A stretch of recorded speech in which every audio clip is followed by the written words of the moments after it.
Saturday mornings, every Saturday morning I wake up, and the first thing I do without even thinking, put on ESPN and watch College Game Day. If you don't know what College Game Day is, College Game Day is a morning pregame show for all of college football that's about to happen during the day. It's basically 2 hours of being able to geek out about college football, and if you hadn't noticed, I like college football, right? One of the unique things about this show, though, is that it travels from campus to campus to campus throughout the course of the year, because they always go and visit the next big game. And when they do this, they go live on campus, and of course, you got a bunch of the future of the United States, workforce standing behind with signs and out really early in the morning and just being really, really goofy and loud. And yes, I was one of those students when they would go to LSU. Just another good way to make my mom proud of me. What you do though is like they would make these signs, and it was always it's always got some jokes and different things behind it. Like one year, I went out for College Game Day. They come to LSU, we're playing Florida. I went out super early. It was great. And now the main sponsor of this show is the Home Depot, right? It's College Game Day built by the Home Depot. Everything there is orange, right? Bright orange. Make sure everybody can see it, right? The commercials, you always got Home Depot. Like the Home Depot is the sponsor of this show. So when I went out as a college student, I go out nice and early, sneak on in with everybody else. It's great. And what sign did I make? Lowe's. Needless to say, had some executive producers from ESPN that weren't very happy with me. But it turned into a game. I would be on one side and waiting for the camera to hit the crowd. I'd throw the Lowe's sign up. Everybody would see it. They would start laughing. Then I'd hurry up and hide it in the crowd, and I'd run over to the other side of the crowd. The executive producers are just looking around for the one guy that's holding the Lowe's sign. It was like 90 minutes of amazing. But it was, just saying, and of course, hey, Mom, did you TiVo it? Like, making sure that, can we go back and watch and see me as an idiot at 20 years old, and 29, but 20 years old, holding this Lowe's sign up at a College Game Day. Now, these signs, though, they usually have, people will watch and they'll see, a joke about a coach, or they'll see a joke about a couple of players or something like that. But one this past week, so not yesterday, but 8 days ago, there was a sign. Now, you may have seen this on the news, but there was a sign that this guy basically, very much so in the spirit of how I was a college student, was asking for money for, let us say, refreshments. If you know what I mean. He was asking for beer money, right? He's out on campus. He puts on a sign, Venmo me at blah. So if you don't know what Venmo is this app where you can send money. Venmo me at this name for beer money, is basically what he was saying. For Busch Light, it's running low, right? So it's kind of a joke. It's a guy asking for beer money at a college football thing. And people play into the joke, so they're sending him a couple of dollars. And now you start seeing his account grow, and he's getting $10, $20, $30. All of a sudden, it turns into $100, $200, $300. At about $1,600, the guy put out a message, and he said, hey, I was on TV with my sign. Thank y'all so much for the support, but I can't spend $1,600 on beer. What I'm going to do, though, is I'm going to take the money and I'm going to donate it to the on-campus children's hospital at Iowa. They were in Iowa. Well, now all of a sudden, 16 turned into 5,000, and 5,000 turned into 10,000, and 10 turned into 20, 20, 30, 30 to 40. And then he gets a word from both Venmo, the app that he was using, and Anheuser-Busch that they're both ready to match whatever he raises. So because of one college student doing a joke on a morning show, a children's hospital is going to receive about $200,000 as a donation. Now, when I hear that, and I think of today's readings, I think of, I'll be honest, as a college student, if somebody would have said they're sending me money just freely like that, I don't know if I would have been that noble. Think about a college student. Usually you don't have two nickels to rub together. Usually mom and dad are those three-letter words are traded in for three more letters known as ATM, right? Like, hey mom, I need money. Hey dad, can you fill my account? Hey mom, I need money, right? So this is just the life of college students, is you don't really have much. And if somebody's going to freely hand you $1,000, $2,000, that's a big deal. Like that's a semester of books. That's a couple of months of rent. If somebody's going to freely hand you a couple of $1,000s, and if that money would all of a sudden become into the 10s and 20s like it did, like, you're talking about my whole education covered. And it would have been right. It would have been completely right for him to just say, I'm going to keep it. And I'm going to use it on something else. And I'm sure this guy had other things going on. But like, if you think about it, today's reading is exactly about what he did. Whether he knew it or not, he was following what Christ is talking about in today's reading. Like, can you be trusted with worldly possessions, worldly wealth? Or and can you invest that into heavenly wealth? Because we can't serve both God and mammon. A couple of years ago, when I was in the seminary, I had the opportunity to go to Guatemala for a mission trip. And when we landed in Guatemala, we went to Guatemala City, and we met with a group of teachers before we went out to the villages that we were going to serve.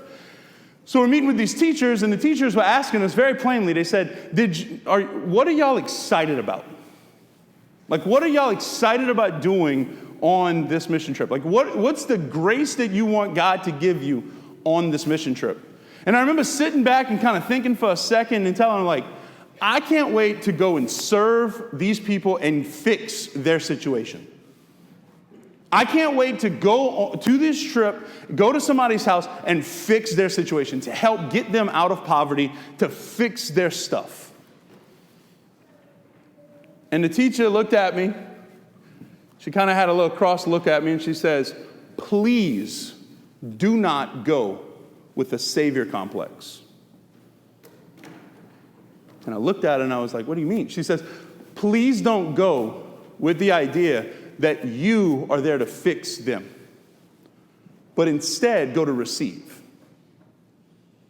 Now, I didn't quite know what she meant. I still left that room. I left that meeting that night and was thinking, man, I mean, we're going to fix stuff. We're going to do stuff.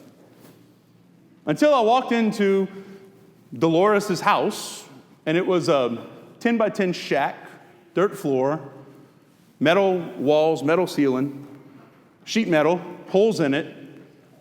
I walked in, the woman has no money, barely anything to, that can't find two nickels to rub together.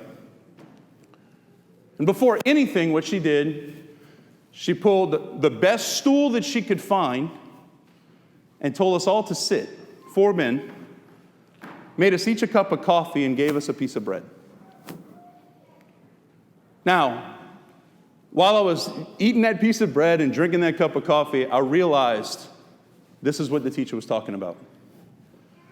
Like, recognize, let them show you what real generosity looks like.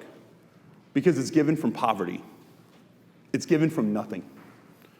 This woman may not be able to buy food for the rest of the week, but she's giving to us a piece of bread and a cup of coffee. She's given to us the best she's got because we just happen to be stopping by. You see, I think for us, sometimes there was a cardinal in Central America that once said, the poor I'm not worried about. Somebody asked him, said, like, aren't you worried about, there's so many poor, so many destitute people, aren't you worried about them? And he said, I'm not worried about the poor because the poor know they need God. The people I'm worried about are those who have everything that they need. Like, if we think about it, the Old Testament, they had this theme in the Jewish culture of giving first fruits to God. The idea of giving first fruits to God is an exercise in trust. Because in a society where you're raising crops and that's your livelihood, when you have to give first fruits of those crops to God, you don't know if you're getting a second crop. You don't know if you're getting second fruits or third fruits that you can make your living off of. So you're giving your first fruits to God and trusting that He's going to take care of you. Many Protestant denominations, they make you turn in a pay slip. Why? Because they want to make sure you're giving 10% so you feel it. Because they're saying we're going to give to the point of feeling it because we're going to trust God after the fact. That He's going to take care of us after the fact. It's that whole theme of tithing. I'm not saying that we're going to be turning in pay stubs today, so don't think about that. But there's something to be said in both of these situations. Where when we give until we feel it. We should be giving until we feel it. And that's not just money, that's not just, but what it does is it keeps us from having all of our trust in money, or all of our trust in our power, all of our trust in our ability. What it does is it keeps us focused and recognizing that God has to be a part of the equation. If we think about it, for years, as a kid, we're taught to always be preparing for something else. When you're in lower elementary school, you're preparing for upper elementary. When you're in upper elementary school, you're preparing for middle school, high school, college, workforce, family life. Now I get to rest. It's called retirement. We're always preparing for the next thing. But how are we doing in preparing for the next life? How are we doing in preparing, not for the treasures of this, not preparing and storing up the treasures in this world, but preparing for the next life? Because quite honestly, that bill can come up anytime. We don't know if we have a week. We don't know if we have a day. We don't know if we have the rest of today. How am I doing, and I think it's for all of us to reflect on, how am I doing today in preparing for the next life? Because the reality is that the stuff we have here is passing. Everything that we have on this side of the grave is passing, and we can't take it with us. And that's what that lady taught me so many years ago in a shack in the middle of Esquipulas, Guatemala. Was that the things that truly make us rich, and that's what makes mission trips so beautiful, is that when we get to go and experience another culture, we get to see whenever we might be going to the quote-unquote third world, but man, they are rich in so much more. They recognize that God is the source of faith and hope and love, and they recognize what it means to truly have compassion on another person, or truly be generous from their poverty, or to give until it hurts. And they feel it. In so many ways, the poor teach us how to rely on God. Because our culture, generally have everything we need. So the question I have for all of us today, what do we trust in? What do we trust in? So often, if our day-to-day life removes God from the equations, what's going to happen is that we're going to trust in two places. We're going to either trust in our money, which is interesting, because on our money it says, "In God we trust." But we're either going to trust in our money, or we're going to trust in our politics, our candidate. Ooh, it just got like really tense. But it's, again, interesting, because in the chamber of Congress's chambers, over the speaker's microphone, again it says, "In God we trust." We're going to trust in one of two places if we remove God from the equation. So where does our trust lie? Is it in our cash? Is it in our candidate? Or is it in our Christ? Because the reality is that God today is going to show us again how generous He is. He's going to show us again in our life how generous he is, how much he wants to work in our life, how much he wants to be involved in our life, because he's going to step down from heaven to here on this altar and give himself to you again.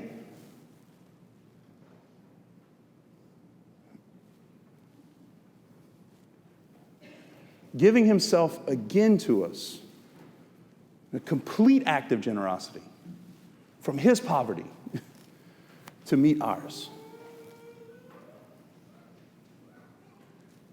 God today comes to give himself to us. So where does your trust lie? Where does your trust lie?